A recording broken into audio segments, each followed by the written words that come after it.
Hey Matthew, what are you doing with that massive boot on your foot? I thought it's been over a month since your motorcycle crash. Why do you still have a massive boot on your foot? There is the slight possibility that riding around and walking with a broken foot may have extended my healing process a little bit. It's a nice enough day to go for a ride, and I can't really ride with this massive proper boot on, but it's a nice enough day to go for a ride, so I have this little tiny boot. Reliable, if you will, and we're gonna go for a little ride. Let's at least get the bike out first. It's too cold to push limits anyway. Please start up. Just like any good MT-07 does, she starts right back up. I'll put this boot back on when I get home later. I just don't feel like wearing it right now. That one restricts my ankle movement, which prevents me from shifting, so... And obviously, riding is more important than healing, so...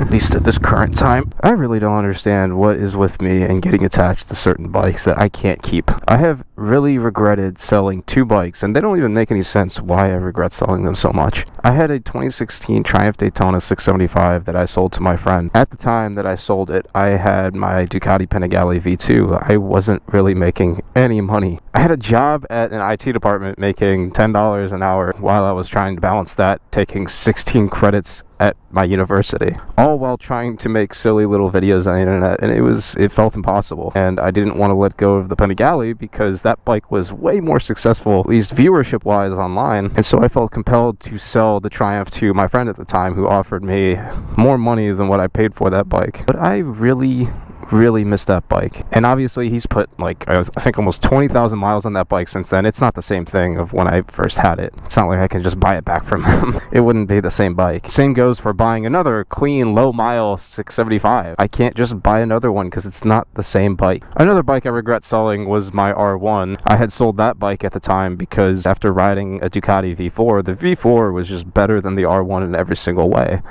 If I owned the V4 and the R1 next to each other, the only time I would ride the R1 would be if the V4 was under maintenance or getting serviced. It's not that I miss riding that bike as much, it's more I just miss the idea of what that bike was. The incredibly unique sound. At the moment, every single other bike in my garage, my H2 and my 698, they're both in winter storage. I don't want to touch those bikes until the weather is nicer and spring is here. And I'm left with this bike. It's the cheapest bike that I own. It's kind of like the daily driver, like the bike. It's not particularly fast. It's not good at handling. It has really crappy tires. The frame flexes way too much. The forks are awful. And Yamaha just refreshed it for 2025. They gave it better suspension. They gave it a full electronic throttle, power modes, traction control, which is all great for the consumer. I was planning on trading this bike in for the Yamaha R9 when it comes. I don't like having more than 4 bikes. I've owned 5 bikes before and it sucks. I felt incredibly overwhelmed trying to keep up with the maintenance on everything. Felt impossible at times. And this bike has kind of lost its stay in my lineup. There's many times where I feel like I outride this bike. Wheelies are easier on my 698. So why? Why do I feel so attached to this bike? Why do I feel some level of regret knowing that I'm eventually inevitably going to have to sell it? Is it because of that direct throttle connection like my 675 had? Because it's so predictable with that throttle, there's no electronic interference, it just does exactly what you want it to do, just like my 675 did? Is it the sound? Is it the visceral feeling like my R1 once had? I don't understand why I feel the way I feel. It's to my own economic detriment if I keep this bike. I would barely even ride this bike if I kept it. So why do I feel that feeling again? Like I'm going to end up regretting this by getting rid of this bike. What memory am I holding on to with this bike? I don't understand. It's not like I would be losing that much money trading this bike in. I bought it for so cheap. I'm probably gonna get close to what I paid for it. So why do I feel this way? I like having some semblance of answers to my videos, some lesson to be learned from tragic events like my crash. I tried to spin that in a way that made some level of sense. Or when I get a traffic ticket, I try to spin it like, hey, I try to make a lesson out of it, like what you should do. Try to teach other people what to do when you get a traffic ticket. But in this instance, I just feel dumb. I don't have an answer. I wish I could tell you. I wish I had a little guide for everything, being like, oh, this is why I'm gonna regret it, or like, here's a way that I can end up keeping this bike in a way that won't make me upset. Perhaps I'm being a little bit too self-centered and a little bit selfish. I know this is kind of a cheesy thing to say, but I would actually really appreciate you guys telling me some of your stories and why, or if you've ever regretted selling a vehicle, whether it's a car, a lawnmower, a motorcycle, it doesn't matter. I would love to read stories from you guys about why you would miss, or perhaps why you think that you missed something. Maybe there's a piece of this I'm not seeing. And I know I have a few months before the R9 comes or the V2 comes, and then I get to make the final decision, so I would really like to hear some of your stories. As of recording this video, I don't know when I'm going to post this, but I've been talking with someone exclusively, which is really cool. They're a really cool person. People who have been following my Snapchat kind of know a little bit of the hints about that. They pointed something out to me that I thought was very funny. They told me while we were hanging out one time that I tend to I try to over-explain things. I think a little bit too much about things that don't require that level of thought. Perhaps this is just a little bit of that. I don't want to feel regret again for selling a vehicle, and so I want to figure out exactly what it is that I feel the way I feel about this bike. Because I'm older now, I'm a little bit more aware. I know that I'll feel the way I feel about certain things, and I want to find an explanation to why. I just want to know.